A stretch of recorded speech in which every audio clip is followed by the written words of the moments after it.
Okay, very well. So now we are going to start with partition value. But एक बात मेरे को आपको बताने की, before starting out with the partition value, एक एप्लीकेशन बेस्ड क्वेश्चंस होते हैं और एप्लीकेशन है हार्मोनिक मीन और अरिथमेटिक मीन का डे टू डे लाइफ में. सो एक तो एप्लीकेशन के ऊपर अपन चर्चा कर लेते हैं कि आपको एप्लीकेशन बेस्ड प्रॉब्लम को कैसे टैकल करना है, और उसके बाद में अपन पार्टीशन वैल्यू पे जाएंगे. ओके, सो यहाँ पे आ जाओ आप एक बार. देखो, आपको मैं सिखा रहा हूं कि एप्लीकेशंस ऑफ थोड़ा मैं इसको बोल्ड कर देता हूं तो मेरा हैंडराइटिंग में भी अच्छा आ जाए. Harmonic mean and arithmetic mean. ठीक है. देखो, आपको कभी भी कुछ वर्ड प्रॉब्लम आ गया है और आपको पूछा गया है कि फाइंड आउट द मीन, तो ऐसे समय पे देयर इज अ कंफ्यूजन कि हार्मोनिक मीन लेना, ज्योमेट्रिक मीन लेना, अरिथमेटिक मीन लेना. तो ज्योमेट्रिक मीन अपन इतना यूज नहीं करते डे टू डे लाइफ के बेसिस पे जितना अपन हार्मोनिक मीन और अरिथमेटिक मीन करते हैं. और अब सवाल ये उठता है कि कौन सा लेना. ठीक है, तो यही सवाल को सीखना है अपने को, और क्या है, कहाँ यूज होता है अरिथमेटिक मीन और हार्मोनिक मीन, वो भी समझेंगे. तो एक एग्जांपल लेता हूं मैं. Consider a car moving from point A and point B. कंसीडर a car moving from point A to B. ठीक है, तो मेरा ये पॉइंट ले लिया 1 और ये मैंने पॉइंट ले लिया 2. ये पॉइंट A, ये पॉइंट B, ये मेरा डिस्टेंस इतना उसने ट्रैवल किया. अब डेटा सिर्फ इतना ही गिवन है. अब उन्होंने आगे क्या डेटा दिया पता है? ए से बी जब वो गया, जैसे 3D स्ट्रक्चर तैयार कर सकता हूं मैं इसमें से, पता है 3D स्ट्रक्चर. देखो कैसे, जरा 2 सेकेंड में आता हूं जरा. ये देखो मेरा 3D बॉक्स, अमेजिंग, फालतू का टाइम पास.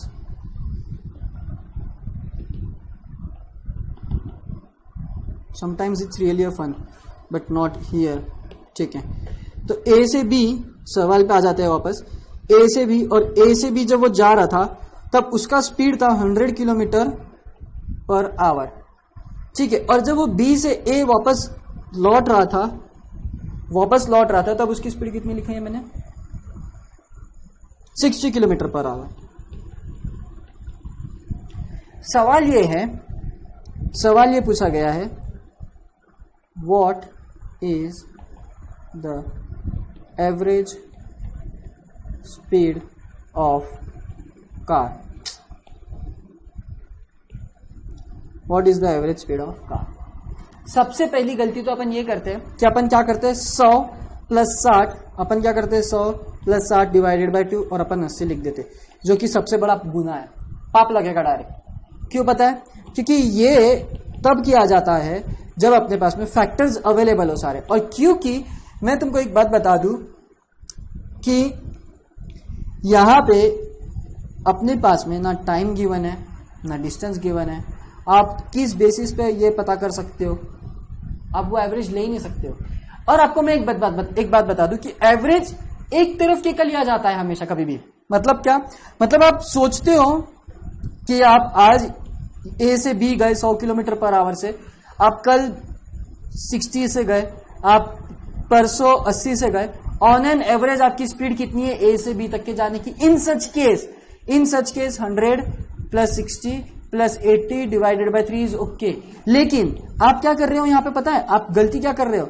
आप 2 अलग अलग डायरेक्शंस का एवरेज ले रहे हो, जो कि पॉसिबल ही नहीं है. क्या बताओगे वो एवरेज क्या है? वो एवरेज स्पीड है ही नहीं. वो एवरेज स्पीड कौन सी डायरेक्शन का है?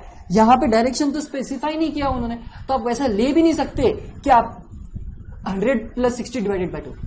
वो गलत हो जाएगा. तो ऐसे समय पे पिक्चर में आता है, ऐसे समय पे अपने पिक्चर में आता है harmonic mean and arithmetic mean. Okay, एक minute. Harmonic mean and arithmetic mean. अब अपने पास में सवाल में क्या गिवन है देखो.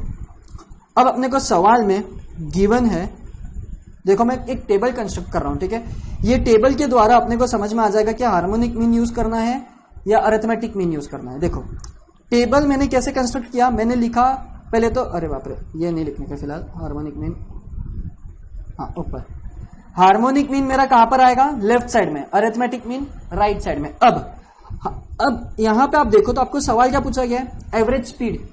आपको सवाल में पूछा गया एवरेज स्पीड पूछा गया, हाँ एवरेज स्पीड पूछा गया है। अब एवरेज स्पीड यानी कि क्या, किलोमीटर पर आवर है ना, किलोमीटर पर आवर। और आप देखो जरा नोटिस करो, किलोमीटर लेफ्ट हैंड साइड में है और आवर राइट हैंड साइड में है, ठीक है। किलोमीटर लेफ्ट हैंड साइड में और आवर राइट हैंड साइड में। इसका मतलब क्या, जो क्वेश्चन में अपने को जो पूछा गया है, क्वेश्चन में अपने को पूछा गया है एवरेज स्पीड, तो उसका जो यूनिट है उसके जो लेफ्ट हैंड साइड में रहेगा वो अपने लेफ्ट हैंड साइड में आ जाएगा यहाँ पे, और उसके जो राइट हैंड साइड में रहेगा वो राइट हैंड साइड में आ जाएगा यहाँ पे, किलोमीटर और आवर।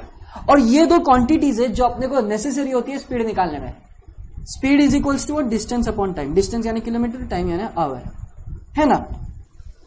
तो अब अपना काम यह है कि फॉर्मूला कौन सा यूज करना, अरिथमेटिक मीन या हार्मोनिक मीन। तो अपन ने क्या कर लिया, लेफ्ट हैंड साइड में हार्मोनिक मीन रखा, राइट हैंड साइड में अरिथमेटिक मीन रखा, ओके। और हार्मोनिक मीन के नीचे किलोमीटर लिखा और अरिथमेटिक मीन के नीचे आवर लिख दिया, ठीक है। अब ध्यान देंगे, यहां पे मैंने देखा कि गिवन क्या क्या है मेरे पास में। अब करने क्या वाले पता है, अब अपन टिक और क्रॉस करेंगे, ठीक है। और जो कॉलम में टिक आ गया उसका फॉर्मूला अपन यूज करेंगे। जैसे कि अपने को डिस्टेंस गिवन है क्या, ये ए से लेके बी का, नहीं, तो मैं यहां पे क्या कर देता हूं, क्रॉस। डिस्टेंस गिवन नहीं, क्या आपको ए से बी या बी से ए का, किसी का भी एक के तरफ का आने का डिस्टेंस पता है, टाइम पता है, नहीं, तो कर दिया क्रॉस। अब मेरे को एक बात बताओ, अगर आप ए से बी गए, अगर आप ए से बी कभी जाते हो, तो डिस्टेंस जो है ये हमेशा कांस्टेंट रहेगा, कुछ भी हो जाए, ए से बी और बी से ए हमेशा डिस्टेंस कांस्टेंट ही रहेगा। मुंबई से दिल्ली है, दिल्ली से बोलो मुंबई, डिस्टेंस क्या रहेगा, हमेशा कांस्टेंट रहेगा। सो ये मेरा आ गया कांस्टेंट का कॉलम, रो, ये आ गया मेरा कांस्टेंट का रो। और इस कांस्टेंट के रो में अब मैं ये टिक और क्रॉस करने की कोशिश करूंगा, तो मेरा डिस्टेंस हमेशा कांस्टेंट रहता है क्या, यस। लेकिन क्या मेरा टाइम कांस्टेंट रहता है मुंबई से दिल्ली या दिल्ली से मुंबई आने का, नहीं। सो ये आ गया क्रॉस। और जो कॉलम में मेरा टिक आया उसका फॉर्मूला मैं यूज करूंगा, तो खैर ठीक है, मेरा टिक आ गया, मैं यूज करूंगा हार्मोनिक मीन। अच्छे से टेबल बना लो तुम भी, और मैं भी बना लिया, ये मैंने तो बना ही लिया है, ठीक है।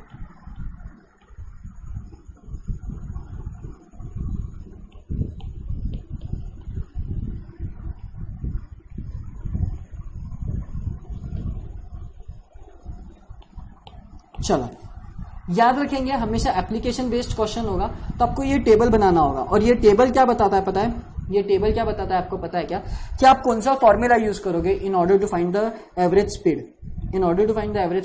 आप कौन सा फॉर्मूला यूज करोगे। तो टेबल कैसे बनेगा, टेबल कुछ इस हिसाब से बनेगा आपका,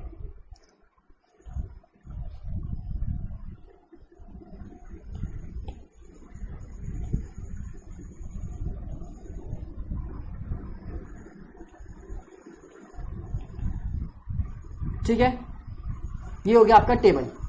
और टेबल में अब अपने को पता चल गया कि हार्मोनिक मीन यूज करना है मेरे को, तो मैं क्या यूज करूंगा, देयरफॉर हार्मोनिक मीन या एवरेज स्पीड जो होगा मेरा वो क्या रहेगा, मेरा एवरेज स्पीड का फॉर्मूला कैसे यूज होगा, मेरा हार्मोनिक मेरे को क्या रहता है, ये n upon 1/x1 plus 1/x2 individual series है ना।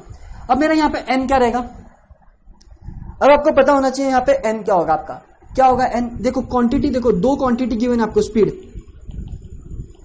तो आपका n क्या हो गया 2। यदि अगर आपके यहाँ पे a b और c रहता तो आपका n कितना हो जाता 3, क्योंकि आपको 3 अलग अलग दिया रहता।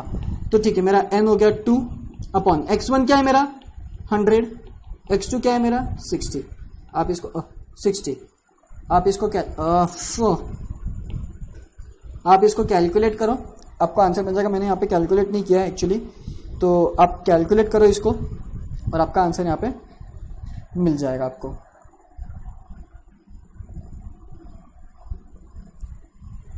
ठीक है, अब अपन एक और इंटरेस्टिंग सवाल लेने वाले और उसमें बहुत खतरनाक चेंज आएगा। क्या चेंज आएगा देखो मैं बताता हूँ। ये लिख लो पहले आप, एप्लीकेशन हेडिंग दे दो, application for HM and AM। Application के नीचे यहाँ पे ब्रैकेट में लिखो why do we have a need, क्योंकि there is no proper way to tackle some questions in which average is being asked, और ऐसे समय पे खत्म, हाँ एवरेज बीइंग आस्क्ड। और ऐसे समय पे अपन क्या करते हैं, अपन यूज करते हैं this table in order to find the exact formula. So जब एवरेज निकालने को कहा गया हो और आपको एग्जैक्टली पता नहीं है कि अपन कौन सा फॉर्मूला यूज करेंगे, हार्मोनिक या अरिथमेटिक, ऐसे समय पे we use this table and we tackle the answer and we tackle the question. ठीक है, चलो अब आ जाओ एक नेक्स्ट एग्जाम्पल पे। ये सेशन तो पूरा इसको ही डेडिकेट करूंगा मैं अभी, क्योंकि अच्छा खासा क्वेश्चन मिल गया एक। देखो एग्जाम्पल नंबर 2, जैसे मैंने तुमको बोला था कि point A point B point C, ये 3 लोकेशन है A B C। अब A से B उसको टाइम लगा 2 आवर्स, A से B उसको टाइम लगा 2 आवर्स, और उसका स्पीड था 30 kilometre per hour, 30 kilometre per hour. B से C उसको टाइम लगा, अच्छा D भी है इसमें, 3 आवर, और उसका स्पीड था 40 किलोमीटर पर आवर। यहाँ पे 2 क्वांटिटी गिवन है, ठीक है ना, यहाँ पे 2 क्वांटिटी गिवन है, एक तो टाइम और दूसरा स्पीड। ठीक है, और इन्होंने अपने को एक और पॉइंट दे रखा है, सो मैं ये ले लेता हूं ब्लू, जो कि है D, जिसका डिस्टेंस है C से लेके D का, वो पता नहीं डिस्टेंस कितना है, लेकिन उसको टाइम लगा 1 आवर, और उसका स्पीड सबसे ज़्यादा होना चाहिए यहाँ पे, हाँ देखो 50 kilometre per hour, 50 kilometre per hour. ठीक है, सो ये अपने को गिवन डेटा है, एग्जाम्पल नंबर 2 चल रहा है। ठीक है, एंड अपने को क्या फाइंड आउट करना है, फाइंड एवरेज स्पीड, लिख लो ऐसा ही बस। बाकी सब डेटा अपने को वर्बली उन्होंने दे रखा है एक्चुअली, पर अपन ने उसको ऐसे ही कर लिया मैंने, ताकि आपको पिक्चर के थ्रू आपको समझ में आ जाए। आपको एवरेज स्पीड निकालना है, कैसे निकालेंगे पता नहीं ना एग्जैक्टली। प्रॉब्लम यही है कि टेबल बनाना पड़ेगा सबसे पहले। तो टेबल में क्या आ जाएगा अब अपना,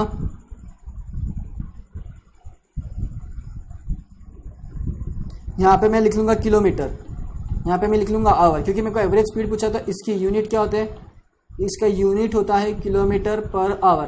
तो इसके लेफ्ट में जो है वो किलोमीटर यहाँ पे आ गया, राइट में है आवर यहाँ पे आ गया। और मेरे को हमेशा पता है कि यहाँ पे होता है HM और यहाँ पे होता है AM एग्जैक्टली। अब यहाँ पे मैं 2 लाइन और खींच लेता हूँ। क्यों खींचा मैंने यहाँ पे 2 लाइन, तो हमको क्या मालूम, आपको पता। देखो गिवन, और यहां पे लिखा मैंने कांस्टेंट। ठीक है, अब क्या मेरे को किलोमीटर गिवन है, नो। क्या मेरे को टाइम गिवन है, यस।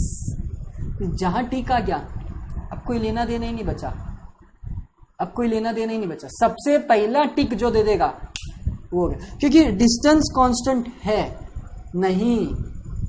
सवाल में ये पूछा ही नहीं है कि find the average speed of what. Distance A से B जो है वही B से C नहीं है, और जो B से C है वही C से D नहीं है। अगर वो पूछते डिस्टेंस बिटवीन, डिस्टेंस कांस्टेंट रह ही नहीं सकता यहाँ पे। अगर वो बोलते average speed between A and D, तब डिस्टेंस कांस्टेंट है।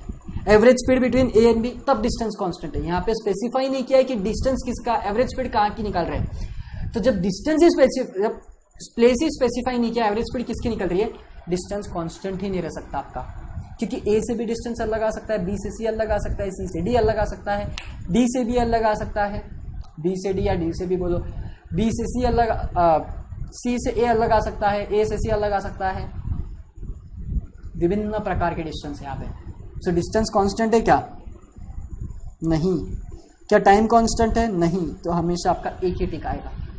हो सकता है एक आधी बार एक ज्यादा टिक आ जाता, बट नहीं आएगा, पॉसिबल ही नहीं है। तो यहां पे मेरे को यूज करना है फॉर्मूला अरिथमेटिक मीन का।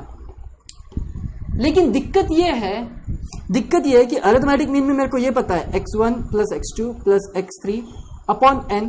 यहां पे मेरा x1 हो गया 30, 40, 50, मेरा n 3 नहीं है। अरे 3 क्यों नहीं है मैं बताता हूं, क्योंकि देखो टाइम भी गिवन है, टाइम इन्वॉल्व है। इसका मतलब कि यहां पे एक और वेरिएबल है। अगर मेरा मेन इंग्रेडिएंट x है, अगर मेरा ये मेन इंग्रेडिएंट अगर मेरा ये x है ना, तो ये मेरी उसकी होगी फ्रीक्वेंसी, ये मेरी उसकी फ्रीक्वेंसी हो गई बॉस। क्यों पता है क्या? क्योंकि ये बेसिकली मेरे पास में टाइम दे रहा है। मतलब क्या, मैं पहला 1 घंटा और फिर बाद में 1 घंटा, मतलब मैं टोटल डिस्टेंस जो है मैंने 60 किलोमीटर के पर आवर के हिसाब से, मतलब पहला मैंने कुछ टाइम 30 किलोमीटर, फिर बाद में 30 किलोमीटर, ऐसा कुछ करके मैंने ट्रैवल किया। फिर यहाँ पे 40 किलोमीटर 3 घंटा लगा, मतलब हर 1 घंटे में मैं 40 किलोमीटर की स्पीड से डिस्टेंस कवर कर रहा था। तो ये जो अरिथमेटिक मीन का फॉर्मूला रहेगा, तो सबसे पहले तो एक टेबल बनेगा,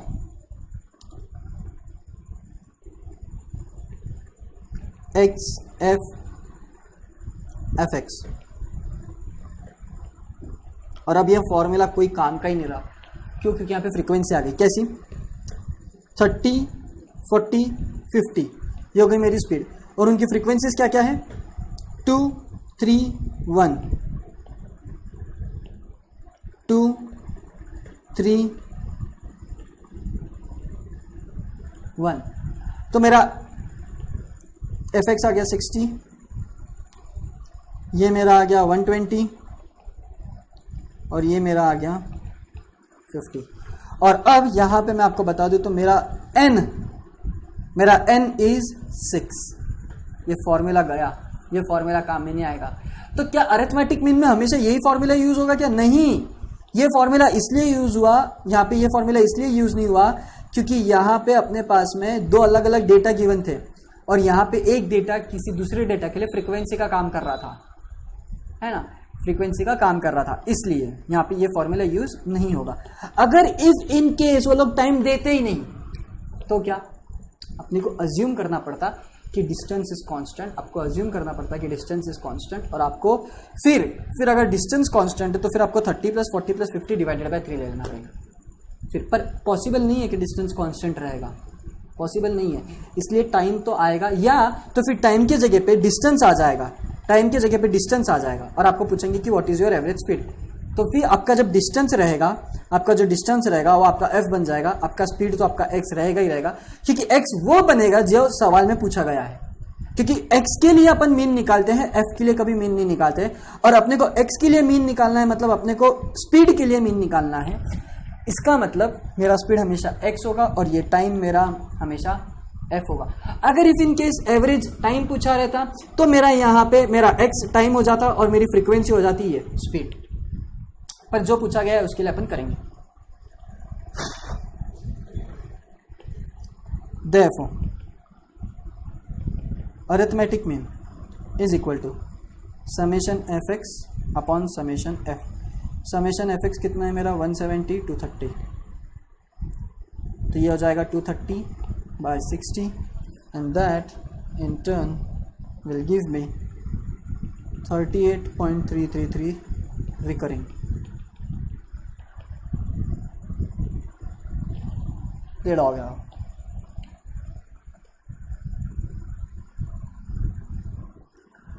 सो ये आंसर आ गया अपना अरिथमेटिक मीन का। और कैसे निकाला वो?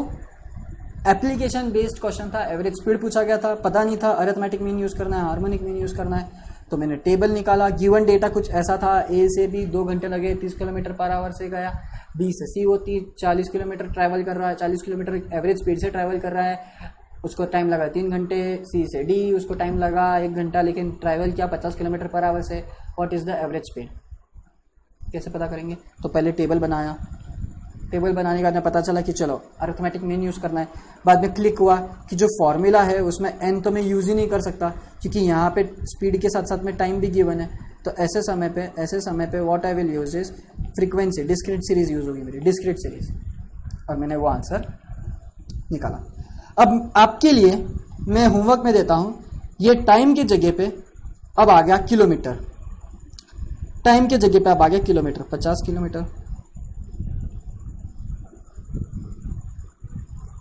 40 किलोमीटर, 30 किलोमीटर। होमवर्क में आप ये सवाल को सॉल्व करेंगे। स्पीड भी चेंज हो रही है,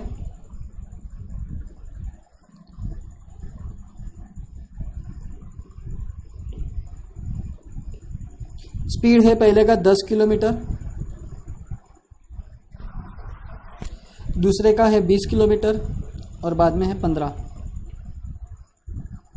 एवरेज स्पीड ही फाइंड आउट करना है आपको, सब आप आपके हिसाब से कर लोगे अब आप, ठीक है। एग्जैक्टली यही है। अगर लिखा नहीं होगा तो अब लिख लो एक और बार, होमवर्क के लिए लिखो फटाक से। चलो शाबाश। एग्जैक्टली ऐसे ही आपको चेक करना है कि क्या गिवन है। सबसे पहली बात तो यहाँ पे किलोमीटर में थोड़ी हिंट दे देता हूँ, जिसको अभी दिक्कत जा रही होगी थोड़ी। तो हार्मोनिक सबसे पहले चेक किया, किलोमीटर और स्पीड गिवन है, क्या फाइंड आउट करना है मेरे को? Average speed. तो मैंने किलोमीटर को लेफ्ट में लिखा, राइट में आवर को लिखा। क्यों? क्योंकि स्पीड की यूनिट क्या होती है, और स्पीड के यूनिट की वजह से मैं आपको बता दूं, स्पीड के यूनिट की वजह से मेरे को पता चला लेफ्ट में आना चाहिए हार्मोनिक किलोमीटर और राइट में आना चाहिए आवर। तो मैंने वो लिख लिया। और अब मैं गिवन और कांस्टेंट चेक करता हूं। तो सबसे पहले ही मेरे को पता चल गया कि ये गिवन है, बाकी सब चेक ही करने का सवाल नहीं होता, और बाकी सब कांस्टेंट रह ही नहीं सकता है। अगेन देखो, डिस्टेंस तो कांस्टेंट नहीं है, टाइम वैसे ही कांस्टेंट नहीं रहेगा, और गिवन भी नहीं है। तो मैंने इतनी हिंट दे दिया आपको कि हार्मोनिक मीन यूज करना पड़ेगा। क्या यूज करना पड़ेगा? Harmonic mean. अब आप यहां का टास्क कर लेना प्लीज। जिनको थोड़ा अभी भी दिक्कत जा रहा होगा उनके लिए मैंने थोड़ा सा टास्क इजी कर दिया है, ये बता के कि हार्मोनिक मीन यूज करना है। अब हार्मोनिक मीन का फॉर्मूला क्या है, जब आपके पास में सीरीज इंडिविजुअल है या डिस्क्रीट है वो चेक कर लो और आप कर लेना, ठीक है। सो एक और क्वेश्चन है क्या? ये बस, ठीक है, इतनी ही है। यहाँ पे अब खत्म हो गया अपना पक्के में। अब तो हार्मोनिक, अब तो पार्टीशन वैल्यू चालू नहीं कर सकते अपन, पार्टीशन वैल्यू नेक्स्ट इसमें चालू करेंगे, ठीक है। So that's it from me guys, thank you.